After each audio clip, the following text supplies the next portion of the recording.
Assalamualaikum warahmatullahi wabarakatuh. Assalamualaikum warahmatullahi wabarakatuh. Terima kasih Buya. Saya memberikan pertanyaan.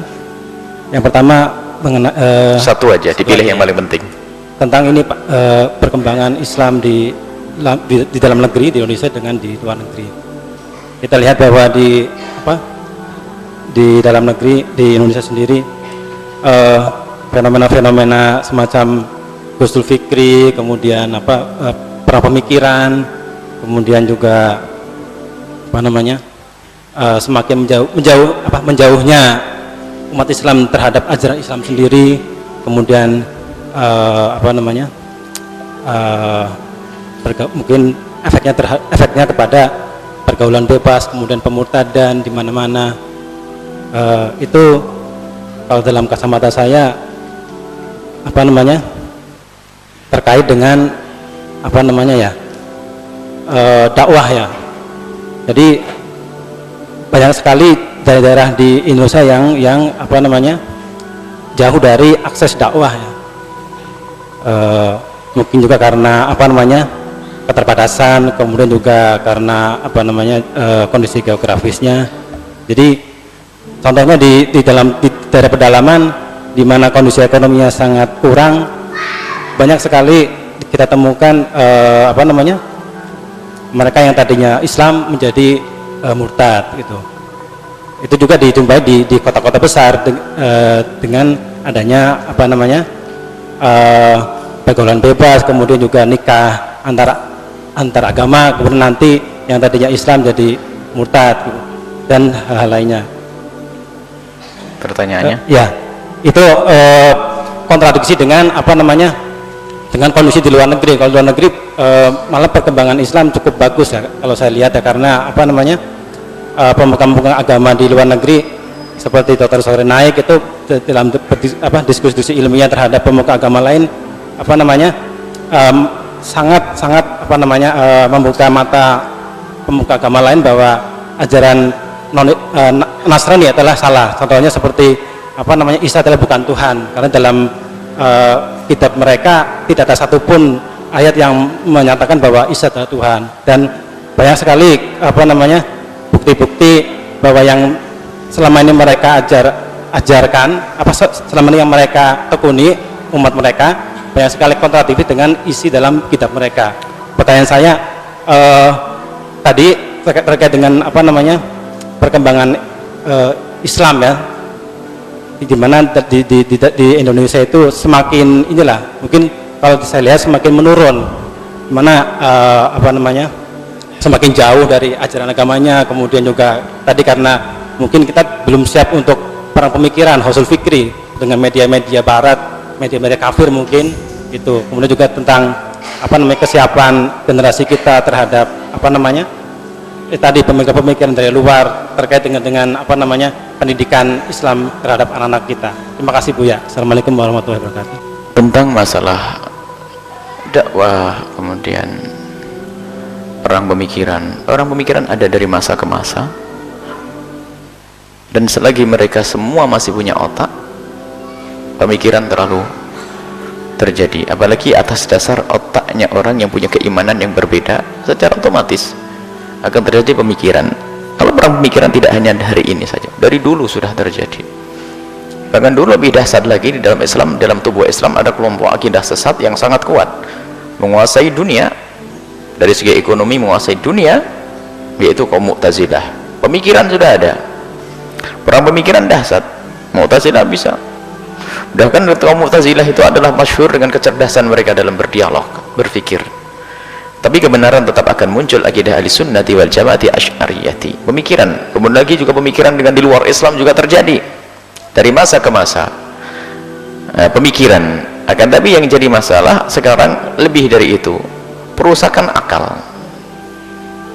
Perang pemikiran ada, akan tapi bagaimana rusaknya moral ini, sehingga mereka tidak bisa berpikir lagi karena dia menjadi orang yang rusak sudah, ahli zina, ahli maksiat, ikut hura-hura, sehingga sudah tidak mendukung, nggak pakai perang pemikiran. Jadi kita jangan terlena. Kalau perang pemikiran sudah lebih enteng, dari masa ke masa ada, dan di sekolah sudah, dan orang beriman susah dirubah keimanannya. Tapi yang menjadi masalah adalah orang ahli maksiat, sudah tidak peduli dengan agamanya, apakah dia mau melakukan haraman ini. Jadi akhlak ini loh yang dirusak. Wanita-wanita kita direndahkan, dinodai, dijadikan alat untuk menyebarkan media, untuk menyebarkan produk dan sebagainya, dipajang sana sini. Wanita-wanita jadi wanita rendah.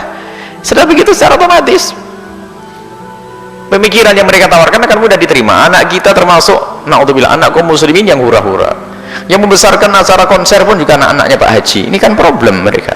Ini yang jadi musilah. Sehingga pemikiran mudah. Kalau pemikiran salah itu di dalam kalangan ahli iman tuh enteng. Jadi yang perlu dikalikan orang yang ahli iman, nggak mudah terpengaruh. Jadi permasalahan kita di samping memang ada, kalau pemikiran dari lama, akan tapi kebejatan itu tidak separah di hari-hari ini, dan itu pun juga tidak lepas dari di era global ini. Dikatakan bahwa ini di era global di era informasi ini pesat, tidak seperti zaman dulu, zaman pertanian, kemudian industri, sampai sekarang teknologi ini. Di era yang ketiga teknologi itu dahsyat semuanya. Anak-anak, mohon maaf, mungkin kita ngelihat gambar, mohon maaf, anggota tubuh seorang wanita yang namanya paha saja, itu hampir tidak pernah melihat dulu mungkin. Tapi sekarang dipajang di promo-promo di kota-kota ini. Waduh, ini yang repot yang jadi kepala desanya atau Pak Bupatinya itu. Inilah ada di mana-mana gambar-gambar yang tidak pantas, belum lagi televisi kayak begitu. Nah, itu merusak akhlak anak-anak kita semuanya. Kalau sudah rusak akhlaknya, nggak pefir, nggak usah pakai perang pemikiran, nggak usah pakai perang, dia sudah nyerah dia. Jadi memang pembenahan akhlak ini penting sekali. Bagaimana anak kita itu menghindari daripada tontonan-tontonan semacam itu, karena kalau dengan pemikiran dialog, yang berdialog hanya beberapa saja.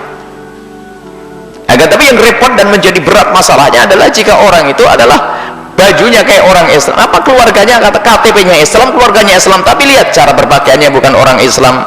Ini tidak pakai pemikiran ini. Kemudian dandanannya nggak menutup aurat, cara pergaulannya, naudzubillah, zinaan jadi bebas, mabuk, ikut-ikutan. Ini yang luar biasa mengerikan. Makanya untuk menyelesaikan semacam ini adalah kalimat istilahnya ini, apakah keterbatasan? Oh enggak, kita kuat sekali untuk berdakwah. Cuman pernah yang menjadi masalah potensi kita tidak pernah digali lalu digabungkan. Dakwahnya sendiri-sendiri, dakwahnya sendiri-sendiri. Orang, apakah Indonesia ini kurang orang kaya? Wah, tidak kurang orang kaya. Bahkan kalau kita kemarin bingung urusan media-media Islam, kita lalu mengatakan belum ada televisi yang kelas nasional, yang televisi Islami. Baik, ya, pertanyaan, apakah tidak ada di antara TV nasional itu yang punya orang Islam atau ada? Kan ada yang punya satu atau dua orang Islam. Permasalahannya adalah apa? Kita ini tidak pernah mau menggali potensi dirinya. Kalau seandainya beliau-beliau ini yang punya itu, lalu sadar dakwah, beres semuanya. Kita tidak kalah kekayaan kita dengan orang di luar Islam. Kita hebat, kita kaya. Akhirnya dakwahnya masing-masing. Sekarang ustadz itu dengan ustadz tetangga aja nggak akur gimana? Padahal gurunya sama itu. Ini kan problem di kita, akhlak ini problemnya.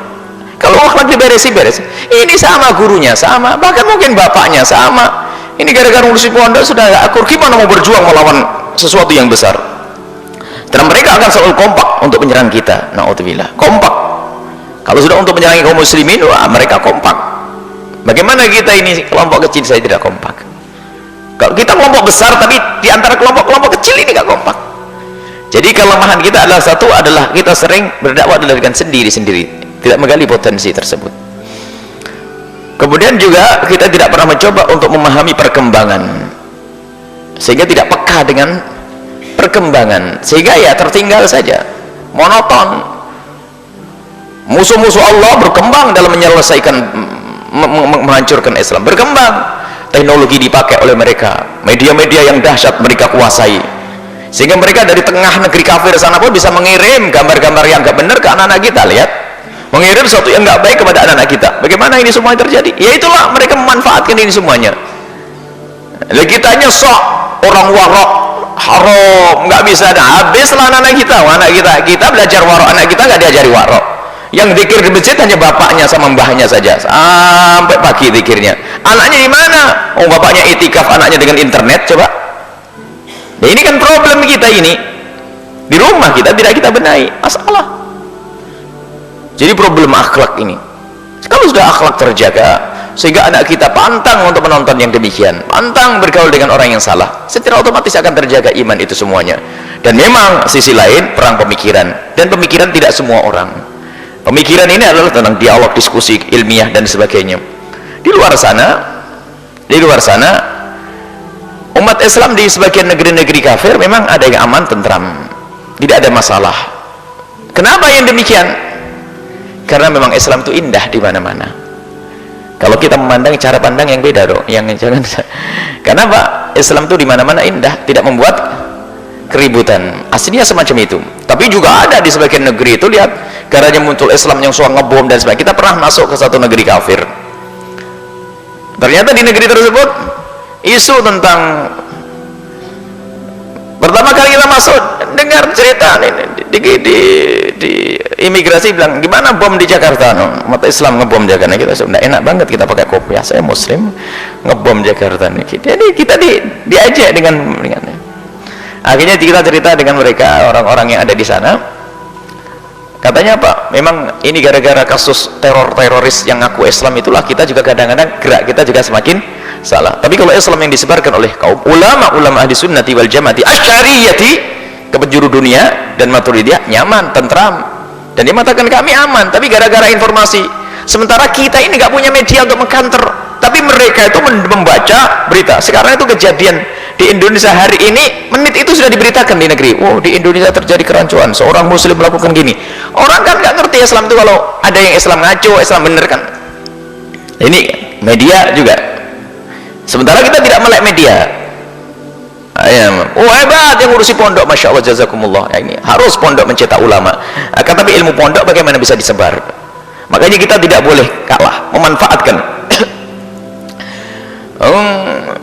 Kita juga tidak menyalahkan kalau orang ingin selamat diri. Kalau orang untuk menyelamatkan dirinya dan keluarganya boleh, misalnya keluargaku tidak boleh berurusan dengan HP, keluargaku tidak berurusan dengan televisi, di kampungku tidak ada televisi, ya silakan.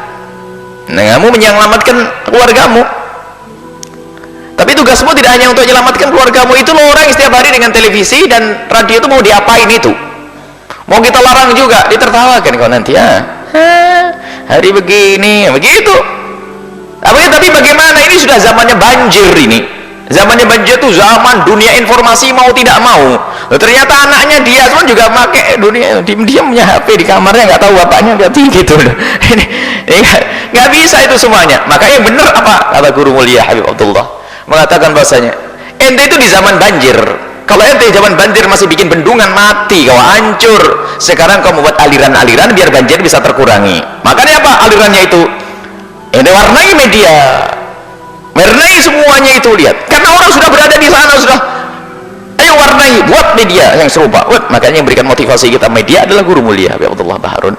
Terus baru ditanya, sampai hari ini kita selalu ditanya bingung, mana televisinya? Sebentar ya Habib, insya Allah ada ahli surga nanti yang ngirim televisi. Mana? Kalau radio kan tidak bisa laporan. Jadi orang pemikiran, kalau zaman sekarang jangan mengandalkan pemikiran media. Untuk kalau pemikiran kita sudah benar mateng, permanen, sudah nggak bisa diganggu-ganggu. Masalah namanya al-maklum min ad-din bi darurati an qawati thawabit, sesuatu yang nggak bisa diragu sudah ada. Cuma bagaimana kita mengirimkan berita ini ke dunia ini loh. Makanya kemarin dibahas masalah media. Berita dirubah. Kalau orang jangankan kok berita kita, berita kitab suci Injil dirubah kok, apalagi cuma omongan kita dirubah. Yang namanya Abdullah menjadi Ibnullah. Ayo, ini dari media dirubah, dari omongan kita sampai sana bisa berbeda nanti. Nah ini, jadi betul yang ditanyakan, memang ini problem kita. Makanya ayo kita melek teknologi, berusaha kokompakan. Jadi jangan sendiri berjuang. Dan Islam indah, akidah yang benar. Makanya Anda jangan mendukung akidah kecuali akidah yang benar, hati-hati. Karena akidah bikin gerah, bikin orang menjadi di antara sesama nggak enak. Akidah selain akidah ahli sunnati wal jamaati asy'ariyati, hati-hati Anda kalau berjuang di belakangnya. Kenapa ada teror dan sebagainya? Temennya ada. Masa di masjid dibom, ini kan aneh. Coba kalau dilacak dia berguru kemana coba? Tanya semua yang ngebom begitu, kecuali yang susupan. Misalnya ada santri keluaran, santri naudzubillah, misalnya al-bajah. Hanya labelnya saat dipakai al-bajah, dididik sama orang di luar al-bajah misalnya untuk ngebom misalnya, biar tujuannya untuk mencoreng al-bajah. Semoga tidak ada yang demikian. Atau kami tidak membuat contoh pondok yang lain supaya tidak tidak ini contoh, tapi bukan dari kita, pendidikan kita yang nggak boleh ngebom masjid, yang nggak boleh orang sholat kok dibom. Biarpun kita ada perbedaan pemikiran masalah keimanan dengan dia, misalnya anggap saja dia akidah sesat pun tidak boleh, karena dia ahli iman, la ilaha illallah. Sesat dalam pemikiran bukan berarti harus saya bom di masjid. Dan demikian ini. Nah, ini mengebom dia, coba dilacak pengebom itu kira-kira kemana itu, ikut kemana? Biarpun ternyata mereka setelah itu induknya mengatakan, oh bukan, itu bukan didikan saya. No. Iya, bukan dia ngaku, bukan didikan saya, dia itu salah berpikir. Salah berpikir itu yang rumus-rumus kesalahannya kamu yang menetapkan. Dikit-dikit dikatakan kafir orang lain, lah kafir itu kan murtad. Dia tuh atas dasar pemikiran yang benar menurut dia. Karena apa? Orang murtad harus dibunuh, apalagi pakai dalil Al-Qur'an, "Man lam yahkum bima anzalallahu fa ulaika humul kafirun." Semua yang tidak menghukum, menjalankan hukum Allah kafir. Pemerintah ini adalah hukumnya kafir. Loh, ente yang ngajari kemarin. Biarpun kita mengatakan tidak, itu bukan urusan saya, ente yang mengajari. Kalau Islam dibawa oleh orang-orang itu rusak. Orang boleh ini, makanya Islam adalah indah. Makanya jangan sampai Anda mendukung Islam-Islam yang semacam itu, karena itu merusak nama Islam itu sendiri. Biarpun, makanya tingkat keekstriman itu adalah berbeda-beda, cuman dasarnya sama. Dasarnya mudah mengkafirkan tadi loh, mengkafirkan, mudah mengkafirkan itu dasar. Kemudian dasarnya apa? Berkembang sehingga ada muncul orang sangat ekstrim sampai ngebom. Yang nggak bisa ngebom cemberut sama teman, di neraka, di bid'ah, itu macam-macam kemampuannya. Nah ini loh, ini yang harus kita pahami. Rasanya dunia kita semacam itu. Kemudian memang kerusakan akhlak di orang yang di kalangan kaum muslimin terlihat lebih parah daripada yang terjadi di negeri kafir itu sendiri. Kenapa? Ada maksud. Orang-orang di luar Islam kalau ingin bermain ya di tempatnya kaum muslimin. Kalau mereka akan merusak, hanya sekelompok kecil di negerinya sana nggak akan merubah dunia untuk perpandangan picik kepada seorang muslim. Misalnya apa? Di sebuah negeri kafir ada sekelompok kaum muslimin 100 atau 1000 orang. Kalau dia merusak 1000 orang ini, ya pengaruhnya tidak akan kemana-mana. Tapi kalau merusak sebuah negeri yang negerinya kaum muslimin, wah akan dibaca oleh dunia. Itulah akhlaknya sama dengan kita. Dan pernah suatu ketika ada orang bercerita, saya itu meninggalkan Indonesia 10 tahun, pulang ke Indonesia, perubahan akhlak sudah luar biasa dahsyat. Tapi waktu saya di negeri kafir, saya meninggalkan 10 tahun balik, ya tetap begitu-begitu, belum banyak perubahan akhlaknya. Akhirnya tingkat kerusakannya tidak sedahsyat yang ditemui di dalam kaum muslimin. Akan tapi kami jawab, cukuplah bahwasanya kerusakan akhlak mereka yang paling dahsyat adalah mereka tidak mempercayai Nabi Muhammad sebagai Nabi. Sudah cukup, itu saja dulu. Mereka mengatakan Tuhan mereka adalah selain Allah. Itu adalah kerusakan akhlak yang paling dahsyat, supaya kita tidak terlalu terkagum-kagum dengan cara yang salah. Tapi ingat, kebenaran adalah hikmah, al-hikmah dhalatul mu'min. Kebenaran adalah hikmah, hak adalah barang hilangnya seorang mukmin. Dimanapun berada kita akui. Kalau ada kebaikan yang kita temukan di Singapura, di Belanda, di Inggris, coba kalau benar kebaikan dari zatnya adalah kebaikan, memang kebenaran dan kebaikan bukan ada istilahnya dzati nggak ada, tidak ada istilahnya dzati, tapi syar'i semuanya sesuai dengan syariat yang menilai. Bukan seperti orang Mu'tazilah atau akli, bukan seperti sebagian orang mengatakan dzati. Jadi kebaikan-kebaikan itu adalah, anggap saja kalau itu kebaikan akhlak yang disepakati, pasti di dalam Islam juga ada, nggak mungkin tidak. Kebaikan yang ada di negeri kafir, di Inggris, di Belanda, coba misalnya pertentangan yang baik, oh Masya Allah, di Perancis peraturan rapi, di Singapura orang nyebrang jalan saja harus nunggu lampu merah, oh rapi, ngantri di Hong Kong lu nih. Sebenarnya kan di Islam diajarkan ngantri itu kalau penting kan orang lain ngantri, itu budaya ngantri. Coba kita melihat di Hong Kong itu ada orang mau naik bis saja itu panjang. Duh, kenapa ini? Ngantri Bu ya? Oh ngantri sampai panjang begitu. Ya, kalau belum waktunya ya tidak bakal naik. Ini sebenarnya akhlak yang mulia, tapi tidak pernah kita terapkan. Ngantri itu maksudnya apa? Ithar, mendahulukan orang lain. Ini kan akhlak kita.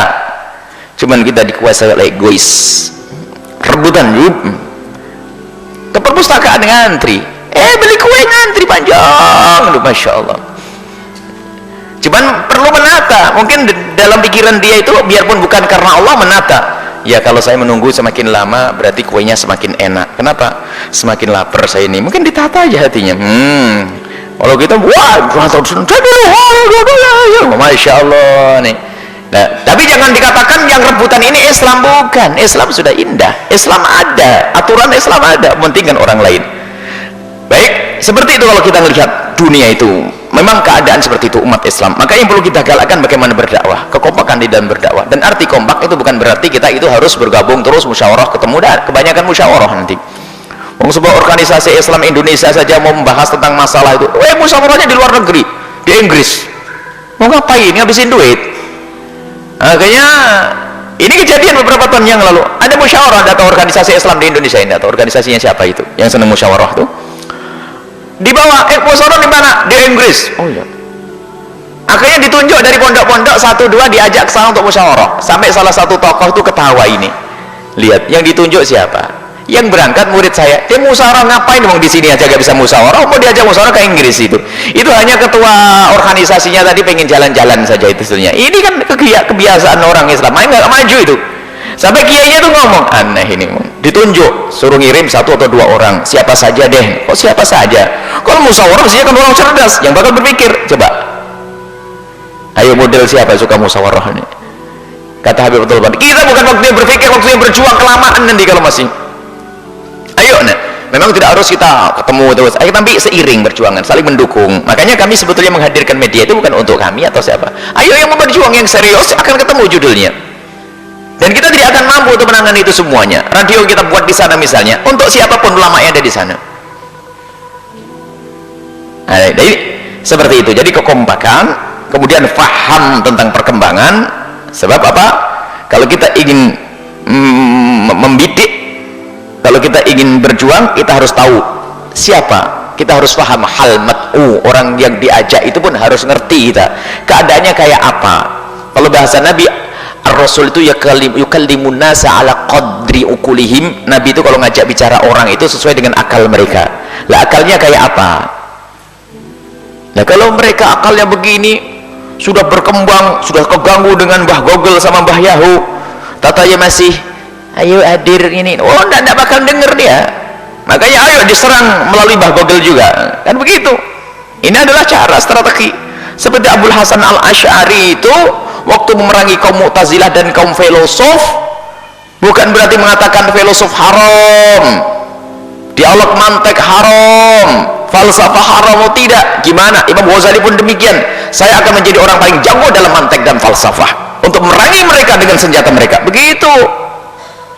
Karena apa? Pada dasarnya bukan haram dzati. Karena dunia falsafah, dunia berpikir. Islam mengajari berpikir. Apalu tufsirun, takkilun, tatafakkarun dan sebagainya. Berpikir. Sebagai orang haram ya gak paham. Makanya Imam Ghazali filosof besar. Jadi kalau kita telah pelajari ulama itu, artinya mengikuti zaman apa yang lagi ngetren saat ini. Selagi tidak diharamkan secara dzati oleh Allah dari asal mubah, berpikir, menggunakan media jelas ada isyarat media itu kalau iklam, berita, kabar, itu kan dulu koran namanya surat kabar, kan begitu saja namanya koran, surat kabar. Intinya apa? Berita. Ya sekarang berita dengan apa saja dong. Biarpun sekarang ada koran gambarnya nggak karu-karuan, kan macam-macam. Makanya televisi pun bisa kita gunakan untuk menyampaikan kabar yang benar, radio menyampaikan kabar yang benar, karena di sana ada radio-radio yang digunakan untuk menyampaikan kabar tidak benar, televisi pun kabar tidak benar. Maka kita malu melek di semuanya. Nah ini, jadi permasalahan kita adalah di diri kita. Betul, yang isyarat yang disampaikan yang benarnya memang ini nih seperti ini, nggak maju-maju, salah, kita ribut sendiri, gak berkembang. Sementara di negeri kafir sampai kita menemukan pengajian, kita kan ada pengajian di negeri kafir sana ada. Bagaimana pengajian diadakan di sebuah stasiun di Taiwan sana misalnya, stasiun beludak untuk orang, dan mereka biasa nyaman karena ini tanda Islam yang baik. Memang mereka tidak merasa terganggu dan sebagainya. Ini misalnya contoh di Korea juga demikian. Jadi mereka tidak ada masalah, tidak mempermasalahkan itu semuanya. Karena apa? Cara kita harus benar. Makanya baru dipermasalahkan di beberapa negeri yang kita kunjungi akhir-akhir ini, di saat munculnya ada orang yang dia ada hubungannya dengan yang sudah mengkafirkan teror ini. Ini bikin masalah lagi. Sampai kita pun akhirnya dihentikan di salah satu negara tetangga. Kita tidak bisa masuk ke sana, negara yang bukan negara Islam, gara-gara apa? Ada satu orang yang dia itu suka mengkafirkan masuk di situ, lalu dicap sebagai seorang teror, sehingga ustadz yang lainnya yang bukan teroris juga di stop. Nah, ini kan gara-gara model-model begitu ini, sehingga sampai hari ini kita ditunda. Insya Allah Syawal kebuka lagi di negeri tersebut. Kita dakwah masuk ke sana. Kalau kita ke negeri kafir, kalau tidak dakwah, saya tidak takut mati di sana dalam keadaan kita lagi melancong. Naudzubillah. Kalau dakwah ya apa? Mati dalam keadaan dakwah, insya Allah selamat. Kalau negeri kafir melancong, hati-hati. Haram kita masuk negeri kafir kecuali untuk menghantarkan kebaikan. Hei orang kaya, sadari dirimu. Ini peringatan. Haram ke negeri kafir kalau bukan untuk menyampaikan kebenaran. Sebab di sana banyak sesuatu yang tidak boleh kita lihat, aurat dan sebagainya dan sebagainya. Tapi kalau misalnya untuk menyampaikan kebenaran atau mencari obat yang tidak bisa ditemukan atau mencari obat, itu lain, ada hajat. Tapi kalau hanya melancong jalan-jalan, naudzubillah, tidak ya. Masya Allah, mata kita sayang ya, harus kita melihat sesuatu yang tidak diizinkan oleh Allah. Ngapain di sana? Baik, itu saja. Baik, itu adalah pertanyaan yang disampaikan beliau, adalah problem kita seperti itu. Makanya apa yang kita lakukan adalah langkah untuk itu.